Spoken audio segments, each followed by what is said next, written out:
اسی طرح سے جمعہ کے دن اللہ کے نبی صلی اللہ علیہ وسلم پر درود کی کثرت کرنا چاہیے.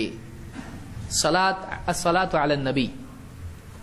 اللہ کے رسول صلی اللہ علیہ وسلم فرماتے ہیں اکثر الصلاۃ علی یوم الجمعۃ ولیلۃ الجمعہ. جمعہ کے دن اور جمعہ کی رات میں مجھ پر کثرت سے درود پڑھا کرو. فمن صلی علی صلاۃ صلی اللہ علیہ عشرہ.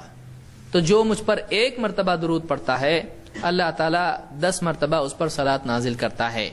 اس کو امام البیہقی نے ذکر کیا ہے. تو معلوم یہ ہوا کہ جمعہ کے دن اور رات کیا کرنا چاہیے؟